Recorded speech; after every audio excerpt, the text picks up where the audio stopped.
So this is where I'm going to start. Do you remember when people were like, I'm not going to Twitch because we don't know if our safety is safe?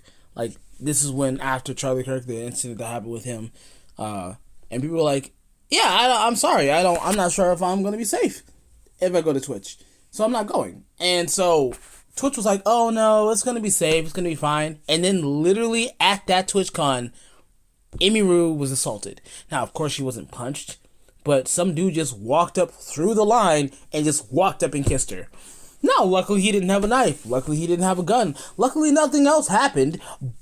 But he just walked up and kissed a well-known streamer. And the response to that was, well, we have great security, and that was just an unfortunate incident. It's like, how many layers of security did he have to walk through to get to Emiru, only to still just walk up to Emiru and be defended by not their security, but hers? Which, by the way, her security ended up getting banned because they protected her properly from another assaulter, but they were like, oh, well, your behavior was unprofessional, so we're going to kick you out, but we're going to let Emiru stay. It's just like, Twitch's priorities are wrong. And again, the response that they gave was, yeah, we still have great security, though. It's like, clearly you don't. So yes, everyone who decided not to go to Twitch con that year had a very legitimate reason. And a case in point, it's like, I'm not going because I don't feel like I'm safe. Oh yeah, this is gonna be fine. And then the biggest streamer on their platform gets assaulted. So now back to Discord. Discord just got leaked, just had their thing hacked a few months ago, and a whole bunch of IDs got leaked. But yet and still, they're requiring you to provide your ID. Are you seeing the correlation? I'm going to make this as clear as possible. How do you expect us to trust you with our ID when you just had a leak in Australia the other month? Hello? If we say, I have concerns that my identity can be stolen and can be misused and be accessed on your site, and the response is, yeah, but that's not going to happen again.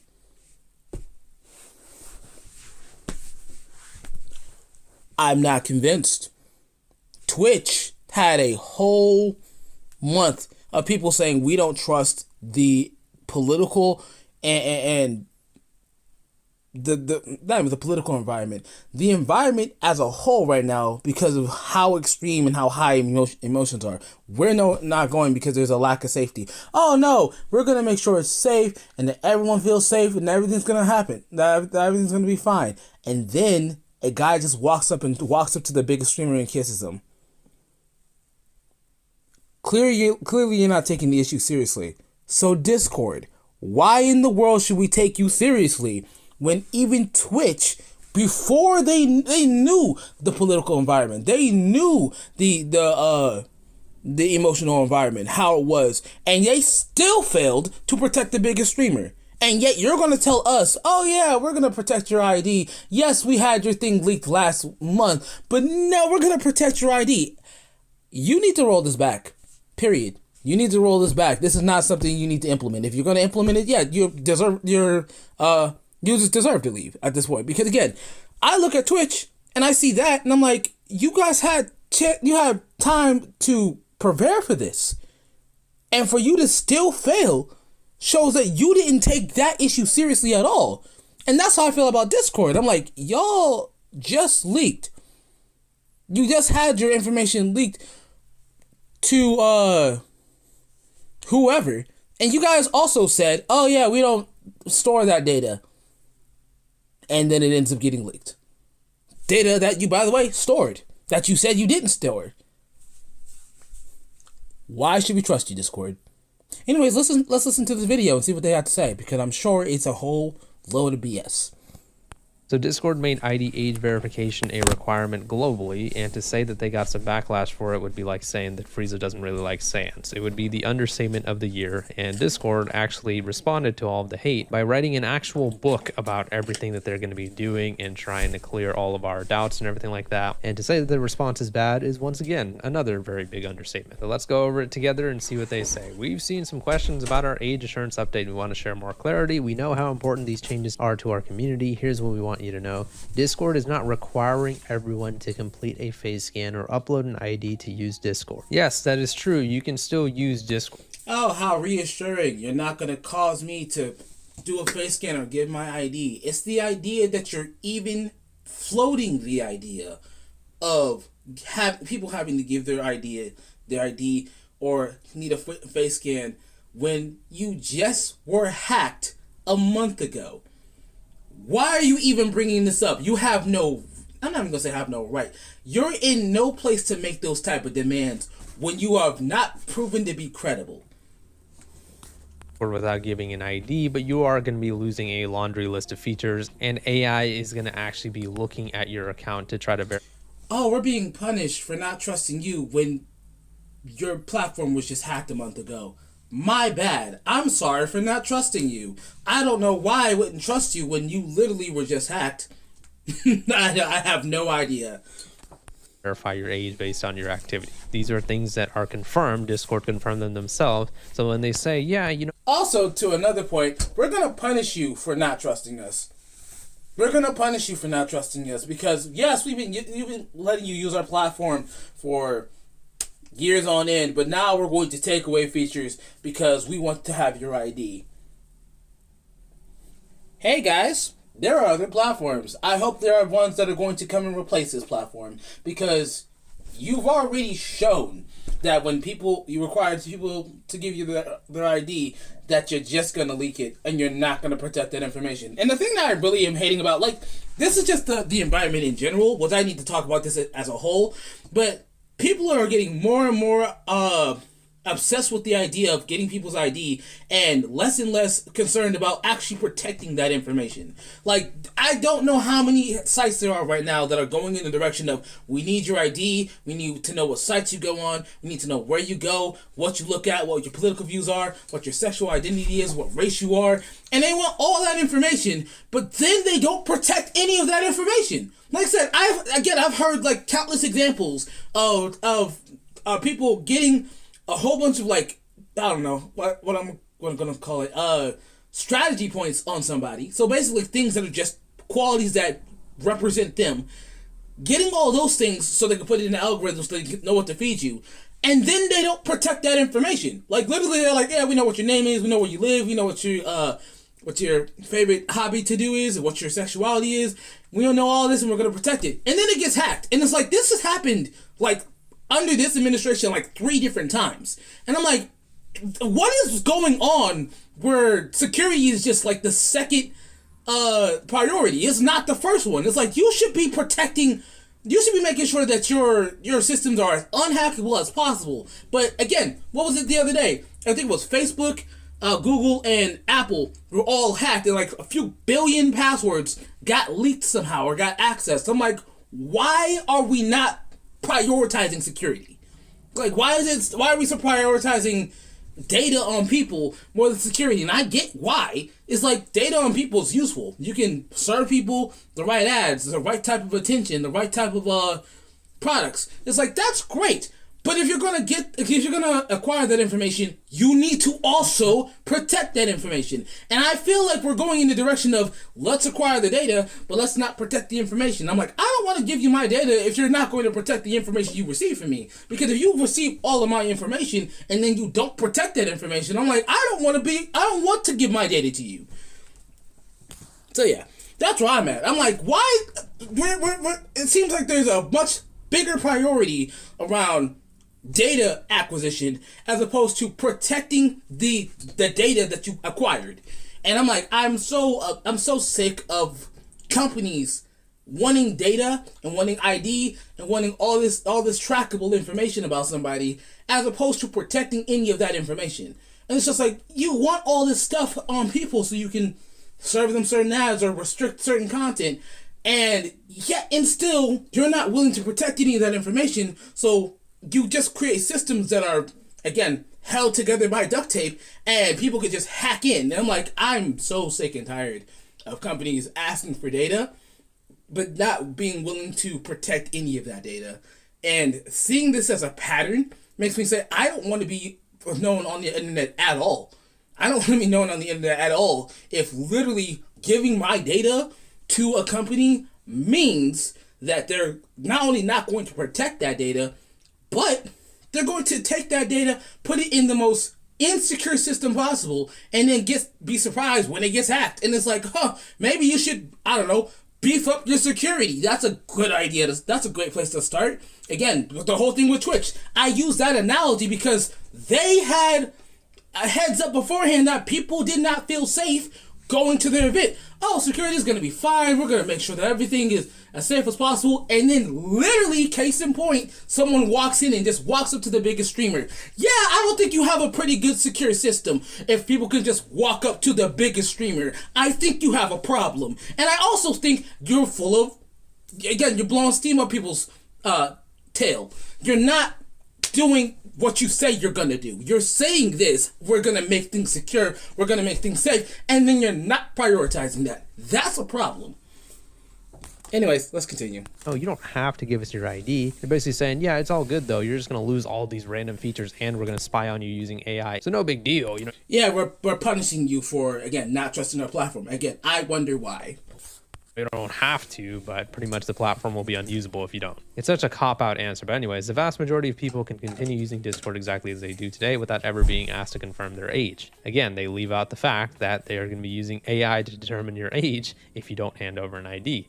You need to be an adult to access age-restricted experiences such as age-restricted servers and channels, or to modify certain safety settings. For the majority of adult users, we will be able to confirm your age group using information we already have. We use age prediction to determine with high confidence this is bullshit. I really hate the idea that people think AI is super smart. AI is just a prediction tool. That is it. It is just a prediction tool. It is not a smart bot. It is not a super chat bot. People... Okay, so let's get something out of the way. The way different generations look at AI is completely different. The older generation, like I said, I'm millennial. Generations older than me seem to think that it is a know-it-all bot. And I'm like, okay, first off, we've already had one of those, and it was called Google Assistant. It was called Siri. It was called Cortana, right? We already have something that we can ask, what is this information, then we get those answers. We have that already. So I don't know why you think that AI is that. Secondly, it's not that. It never has been that. It's just been, hey, here's the question. Let me put it in verbal form so I can get this query. That's always what it's been. It's never been, I have the answers to the universe because I have access to this information. But that's how AI has been presented to the older crowd. And I say older crowd because they have a picture of what AI is that is based on the sci-fi movies that they grew up with. Was these movies that had these what's the word? Quantum computers. That's the best term. They had an idea around quantum computers and quantum computing that showed them an idea of what AI is going to be and what AI should be. So they think AI is a quantum computer. It's like, AI is not a quantum computer. It's a prediction model. That's it. And again, the older crowd doesn't understand this, so they literally think they have a quantum computer in their pocket. It's like, we don't have a quantum computer yet because quantum mechanics hasn't been made yet. And we don't have enough access to quantum computing yet because, again, there's a lot of things that we don't understand about the universe.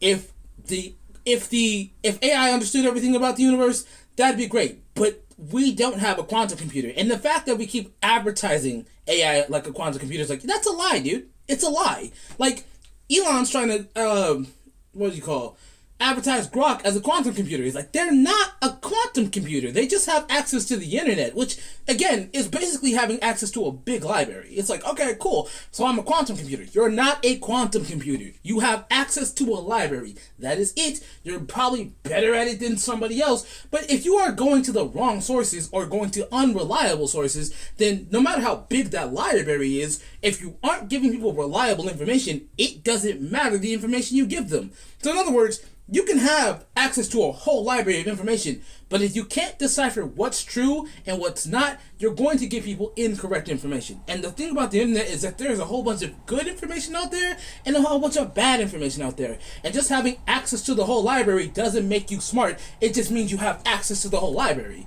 That's what people don't seem to understand about AI. They keep equating it to quantum computing, and it's like, it's not quantum computing yet. We're not even at that point.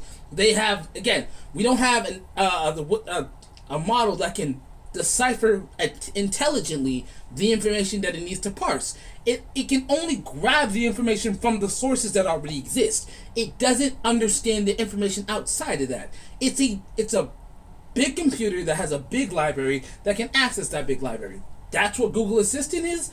That's what Cortana is. That's what Siri is. And that's what AI is basically doing. And I'm like, okay, so... But the people keep thinking of it as a quantum computer. It's like, oh, it's better than Google Assistant. It's better than Siri. It's better than Cortana. It's the same thing. The only difference is it talks to you in a natural way. It is the same thing. It is literally Google Assistant with a personal personality. That's it. It's the same thing. It is literally the exact same thing, except it looks cooler or has a different name. It's AI. It's like, it's not a quantum computer. You keep treating it like a quantum computer. It never will be a quantum computer, but you continuing to talk about it like it's a quantum computer means that you're going to trust this information thinking that it knows what it's talking about when it's just grabbed this information off the internet, and it could just be from an unreliable source. Again, until you go and look at the source and can verify that what it's saying is true, you're just trusting that what it's saying is true. So, but this is all to say, AI isn't quantum computer level yet, and it's very flawed, and it's very inconsistent in a lot of ways. So when you use an AI model to try to parse something or try to understand a concept, it's like, you please understand that, oh goodness, my thing turned off. Please understand that AI is not very good at making decisions. It's very good at reading a prompt or doing what it's asked to do, but outside of that, no. And there are a lot of times where, because of that, it makes decisions that are just, again, it's instructed to do, but it doesn't understand consistency in that aspect. It understands how to do instructions. It knows how to follow a prompt. It doesn't know how to decide. So yeah, that's what the flaw is with AI. Let's continue. It's bullshit, by the way. Oh, users, we will be able to confirm your age group using information we already have. We use age prediction to determine with high confidence, this is bullshit by the way, when a user is an adult. Agreed. This allows many adults to access age-appropriate features without completing an explicit age check. So once again, I actually went over this in my last Discord video of the age prediction model that they're talking about. So essentially, they're going to be doing the exact same thing as YouTube. When YouTube made age verification a requirement on their platform too, they also said that they're going to be using AI to determine the age of their users. However, it gets the age of their users wrong all the time. Here's an example of somebody who literally joined YouTube in November of 2006, meaning their account is 19 years old, soon to be 20 years old, and they still got marked as under 18. The account itself is older than 18, but they think the person using the account is under 18. Makes 0 sense. And as we've talked about before, and as you guys know, YouTube has a huge hard-on for AI, so I'm sure they have the best AI systems out there. Discord is probably going to be using something similar, meaning it will be wrong. And also just the idea of some AI system spying on you when you're going on Discord rooms or playing certain games and stuff like that, and that's what's going to be used to determine your age. That doesn't give me a lot of mental clarity of like whether I want to keep using Discord or not. If anything, that makes me want to leave the platform. When additional confirmation is required, we offer multiple privacy-forward. I agree with him. Him. There's a lot of reasons to want to leave the platform at this point, because it's just like, if you're going to track my ID, and here's the thing too, games used to be exclusively for kids. People who are 30 and 40 and 50 now play games. So it's just like, if you are going to gauge someone's activity based on the games they play. It's just like you could be 50 and play Roblox. I mean, it's not like it's not games are exclusive to one age. It's games will bring the people who are engaged with that game for whatever reason. Now, the fact that we have a model trying to say, oh yeah, we're gonna base on certain behaviors what makes you a child. It's like, okay, what criteria is that? If it's gonna be shows, there are a lot of people who love anime. There are a lot of people who love certain shows that, again, can range from different age ranges. Certain animes, new more recent animes, certain YouTube channels. These are not hallmarks of the person's age. It's just the type of content that they engage in. And it's like, well, yeah, but there's going to be behaviors that are going to be hallmarks of a child. Okay, unless there are the criteria that you can name that will make someone's behavior as a user equivalent to what a child does, it's like, okay, just because there might be like behaviors that are shared amongst a group of people doesn't mean that is necessarily indicative of child behavior. And if you don't have like solid points that you can say this is most likely a child and this is most likely an adult account, then you can have a set of criteria that are inconsistent and don't actually prove that. And then now that person has to now prove that they're an adult by giving you their ID when your account was just hacked a month ago. Again, why should we trust you, Discord? Option through trusted partners. Oh, really? Yeah, those same trusted partners that got everything leaked, right? I don't know if they oh my think gosh! that we're like dorks. Look, he literally just hit the point that I was just talking about. He literally just hit the one I was just talking about.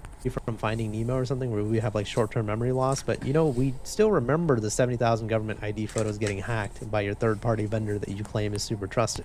70,000. That's not a small number. That's not a small number. That's not a small number. 70,000. And again, you're asking us for ID. It's like, how do you expect us to trust you when you just leaked $70,000? It's not $70,000. $70,000 IDs and stuff on your platform. And again, it's just like, well, I mean, we don't keep that information. Clearly, that's BS. Like, clearly. Right? Like, we know that happened. That's not something that we all forgot about. That's one. And another thing is, it's likely a lot more than 70,000. I've talked about this in other videos before. It's likely way more than that, but Discord only just... Yeah, of course, they're going to only disclose what makes them look good. They're not going to tell you that, yeah, it was probably more than that, because they want to minimize how big of an issue this is. And by the way, most companies will do that. If something happens and it's big, it's like, let's make it seem as small as possible so it doesn't become a big issue.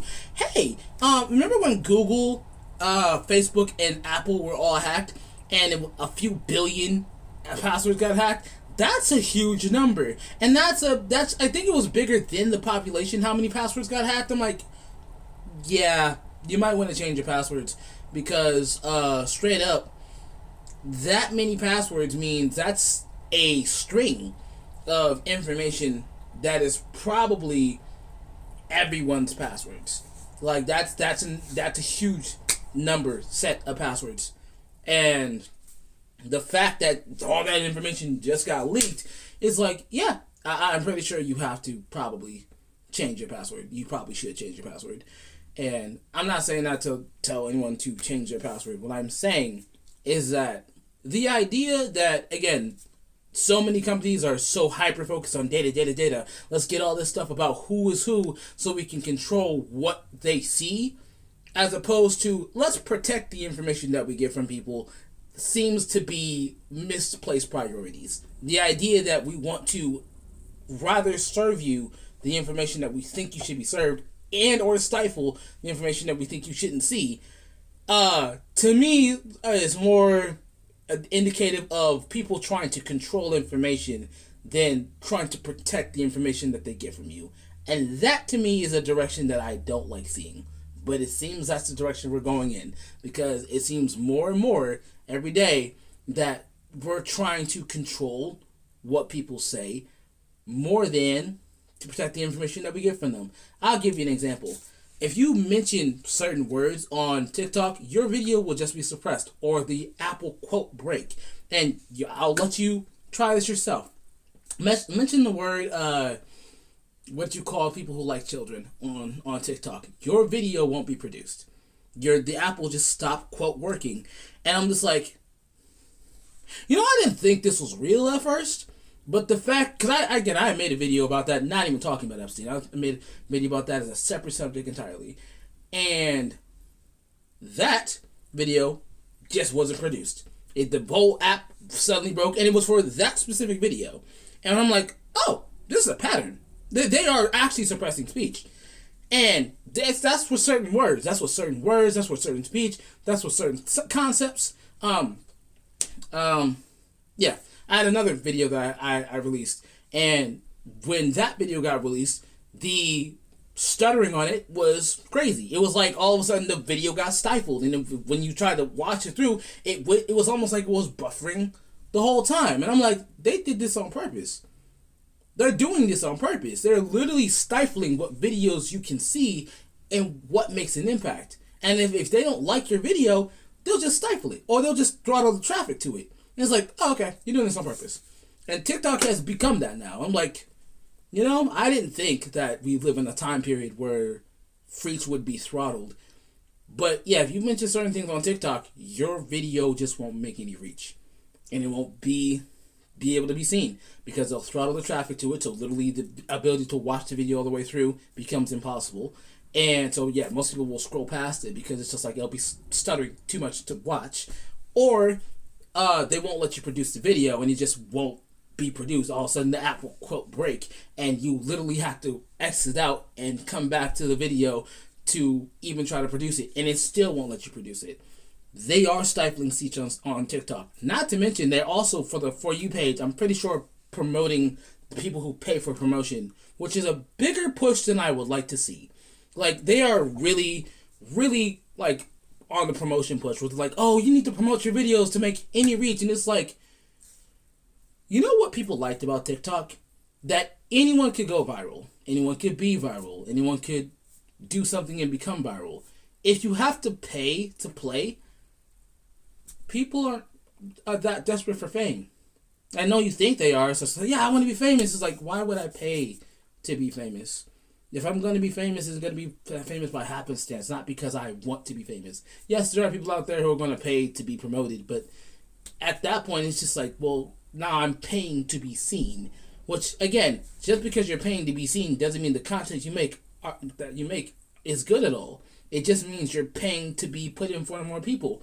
Your content can still suck, but you're paying to be seen more. You see how predatory that is? On top of that, again, the thing about TikTok before was growth was something that before was authentic. You didn't need, let me make sure it's just playing. Okay. You didn't need to pay to promote your videos. People liked your videos. It got spread authentically. Where now it's pay to play, which is like, I mean, if you have to pay to promote your video, that's not promotion. That's not true promotion. That's now you needing to pay to be seen. Which, again, if you're that desperate, maybe you'll make an impact, but odds are just because your video is shown to a whole bunch of people doesn't mean your content is going to be deemed as good or liked or promoted or liked. Or, yeah, I said like twice. Point being, just because you promote your content doesn't mean people are going to be drawn to it. And just because you put it in front of a whole bunch of people doesn't mean people are going to feel impacted by it. They're just going to see it. It's like, oh, that's cool. Scroll past it.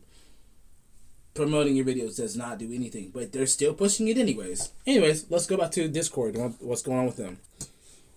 Only disclosed 70,000 because they knew saying a higher number, or what it actually is, would make them look really, really bad. Discord should... Right, they're disclosing the information that makes them look decent, so they're not going... They want to minimize the issue and not actually tell you what's going on.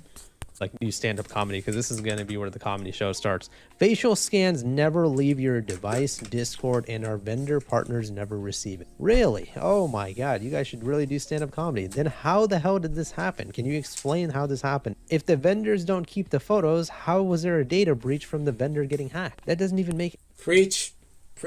No, man, he's spitting right now, bro. He's spitting right now. any sense. What are the point of the vendors then? IDs are used to get your age only and then deleted. Once again, refer back to my previous tweet. This is bullshit. How the hell would the IDs get leaked if they were deleted to begin with? Discord only receives your age. That's it. Your identity is never associated with your account. Hate to be a broken record here, but look. What are they talking about, man? We hope this helps to clarify some of your questions. This didn't help clarify shit. To be honest, this made me even more worried about having a Discord account. This work is important because building a safer Discord requires a thoughtful approach. Ooh, we got that reggaeton. Today, we're gonna be making beats you guys send me, okay? So let's go. Chinchy, please do my beat. No. Requires a thoughtful approach, blah, blah, blah. So let's go over to the FAQ, frequently asked questions. Will I need to age assure to continue using Discord? And then they say, no, you don't have to. You can still use Discord. But once again, as we went over, you can't use a lot of features on Discord. So if you want to use Discord normally, yeah, you kind of do have to do it. When do I need to go through age assurance? You must be a confirmed adult to access age-restricted content, experiences, whatever. And they basically say, in the minority of cases where we cannot confirm you as an adult, you need to access age-restricted areas and settings, then you will be asked to go through additional steps. So sometimes you could do a facial age estimation or send them your ID, and they will still ask you for more information. Yes, you handing over an ID or doing their, quote, super accurate AI age estimation, which we all know is bullshit. Dude, I've seen so many videos of people using like animated little characters to do their age verification like this. I've seen people use Gmod to verify their ages on Discord and it would actually work. Here's another example of somebody, I believe this is another Gmod character and they're using it and tilting their heads around it. But hey, you know, those super accurate AI age estimation systems, right? They definitely would see it as fraudulent, right? Oh, hold on. Yep, there you go. You got access. You guys get the idea. Their whole AI age facial scan shit, it's just crap. It doesn't work. We only get your age from ID verification process and an estimated age range from facial age estimation. We use this information for safety purposes. We will not use your age information to target you with advertisements. We don't sell your data. Sure, buddy, sure. Here's another thing that's funny over here. The facial age estimation technology runs entirely on your device in real time when you're performing the verification. That means the facial scans never leave your device. Vendors never get it. Well, that's the exact same thing you said about the IDs. And then that shit got leaked. So I don't trust a single word the Discord says. They're trying to and that's a good point too, because the fact that they said that beforehand and then it still got leaked is like, why would we trust you now when we did trust you before? You just not only let us down, but it proved that what you're saying is not true. clarify that these vendors were not involved in the September 2025 data breach of our customer service agent, whatever. But again, I don't trust a single word that they say, because even if it's a different vendor, it's like, just because you have a different vendor doesn't mean you change your standards. So you might have a different vendor, but if their standard's still the same, it doesn't matter. And let's say you do have a different standard. You were the one who chose the first vendor that ended up leaking out all these things.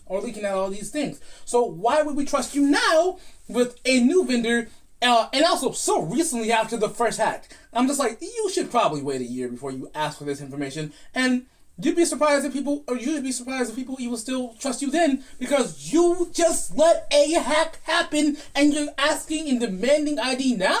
You're crazy.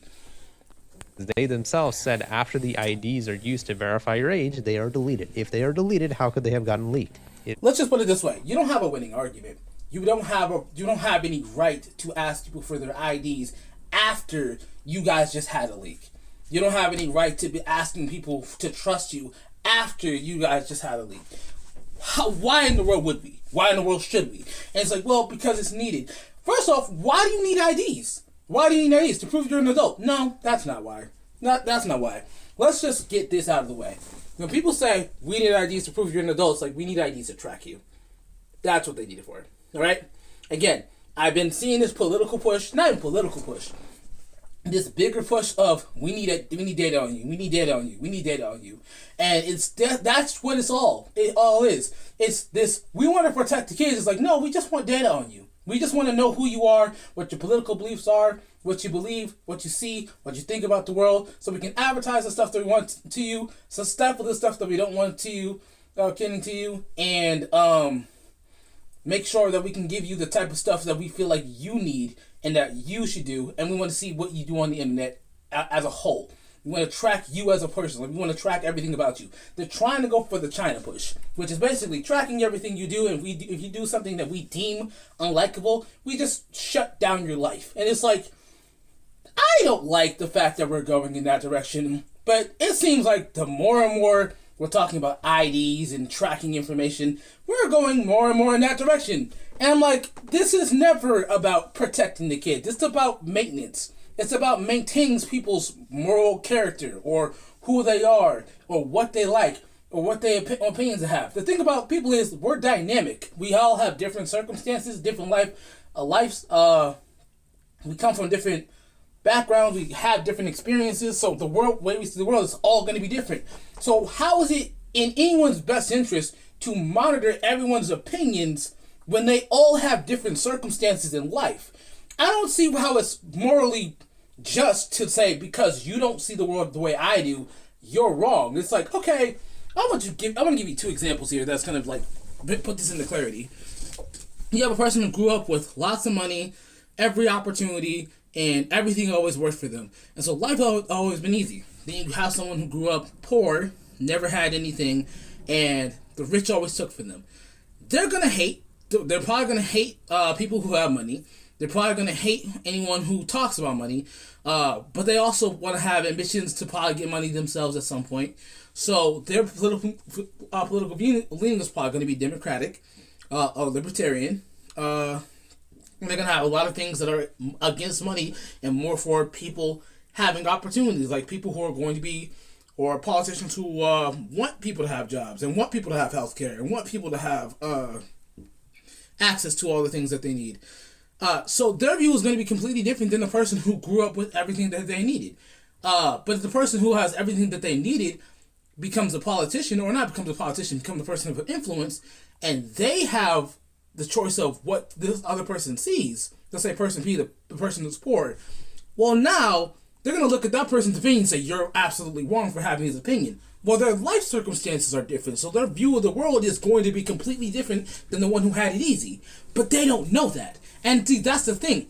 Everyone has their own bubble based on their experience. And when you try to say your view is wrong because it's not mine, it's like you had a completely different experience in life.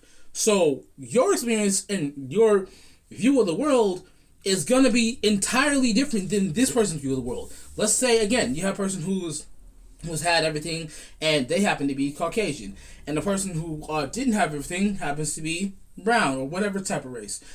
Their experience is going to be different because of that reason too. And I'm not trying to like reduce this down to race, but what I am trying to help people understand is that based on what you look like and where you come from is going to change how you see the world. If you grow up looking a certain way, you're going to be treated a certain way, and that determines how you're treated. I don't think people understand that if you grow up black, you're going to be treated differently than if you grow up white. Why? Because of the way you look. So people are going to either trust you or distrust you based on the way you look. And it's like, people don't seem to understand this concept very well. And it's like, I get it. Why? Because it's like, you don't think about this because it's just your everyday, but it does affect you. Again, the way Mexican people are being looked at right now is that they're a danger or that they could be a criminal because of what our administration's doing. And it's just like, okay, so the fact that people's like things that they can't control, things that they have no control over, affects how they're interacted with is not only saddening, but it's a stark reminder that there are things that we have no control over but are going to affect us anyways. Again, if that person's race will affect how they're treated in life, because someone looks at them and say, you're a trustworthy person, or, I don't trust you because of what you look like. And people don't consider that. They don't think that's real. It is, though. It is a very real aspect of the interactions that they're going to have on a day-to-day basis. And then based on what things you grow up with, what things you lack, what things you have, what things you value, and what things you don't value, your experiences in life are going to be different. And unless people actually see those things, they don't understand that impacts your view of the world. And yeah, the fact that people are trying to dismiss that and say that has nothing to do with it is like, yes, it does. Everything that makes up you and your experiences of life very much determine your view of the world. And when you don't take all those factors into account, you don't understand why someone's point of view is what it is. You think, it should be my point of view. It's like, yeah, but you have different circumstances with a different set of scenarios, where this person has a completely different circumstance with a different set of scenarios that is different than yours. So their view of the world is going to be starkly different than yours. Anyways, don't need to preach. I'm going to go back to what he was saying in Discord.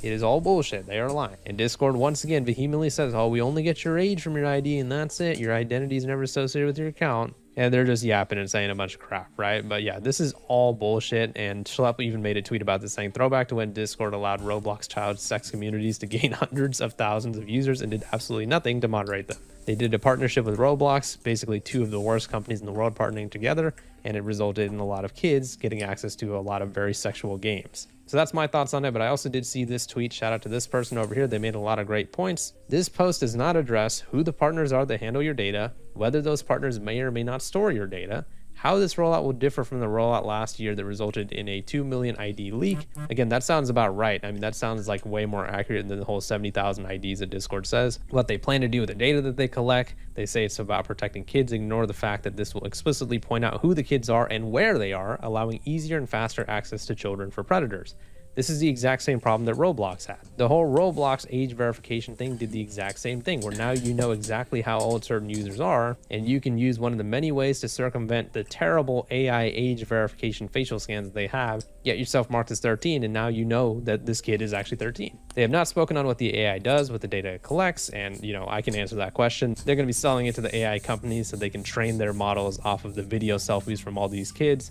They have not stated what their partners do with the data. They have all I'm more like this. If you have kids on an anonymous platform, I would say give kids tools to understand if they're interacting with an adult and if that adult is trying to have some malicious conversation.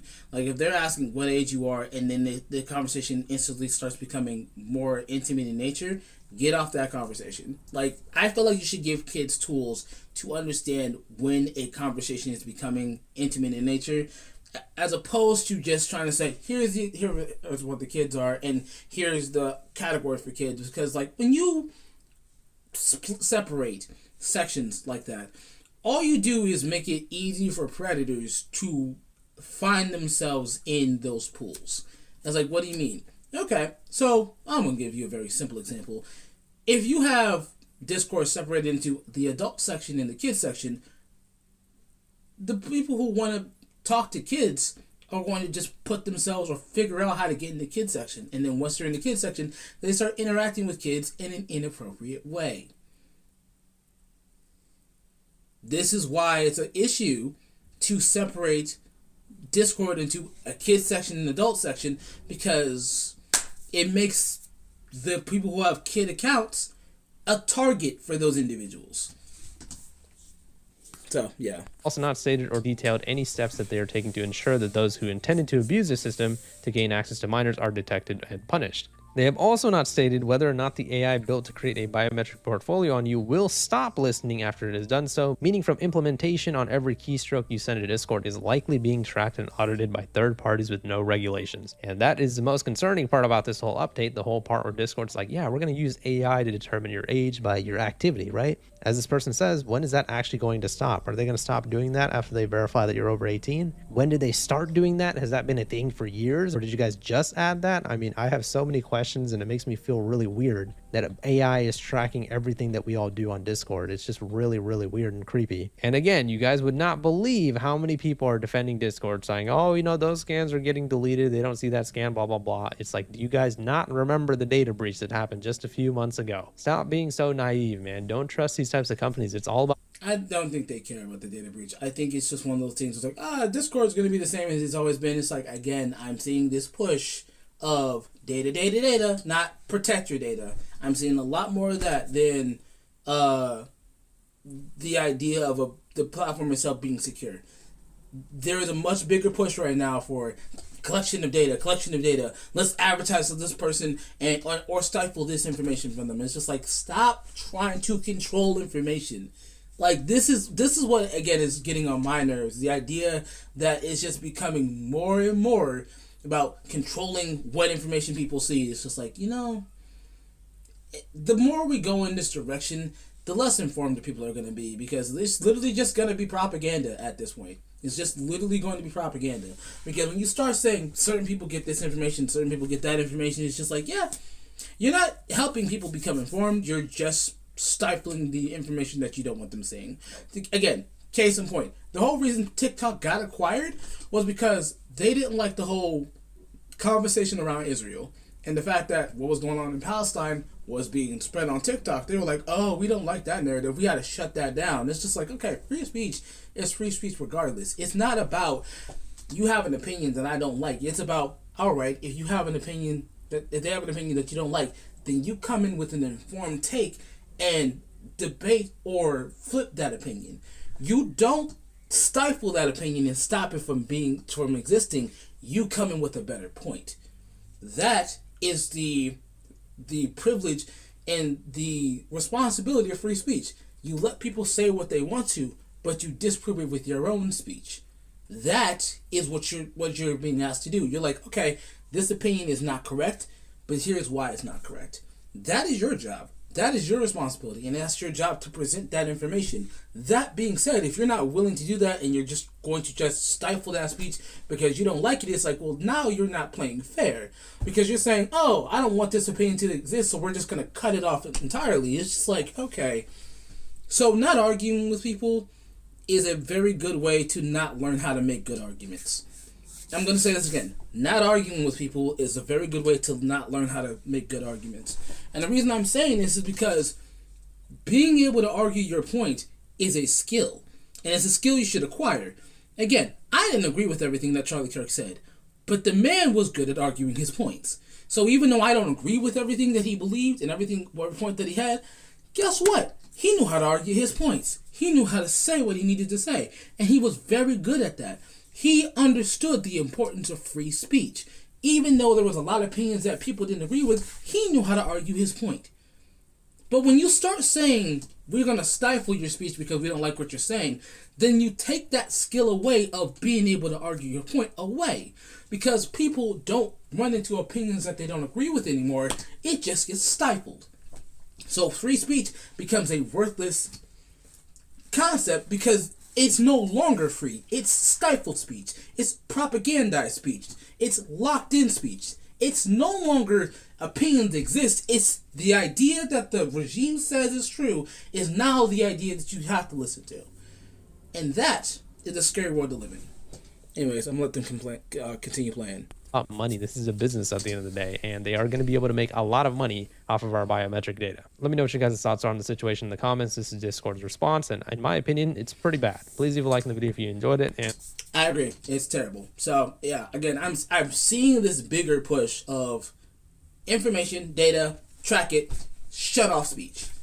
Again, the more we go down this direction of cutting off free speech, the less it's going to be about actually having those debates and more about cutting off the speech that they don't like. And that, again, that's a direction I don't want to see us go. That's about it. Hope you enjoyed the video. I'm out.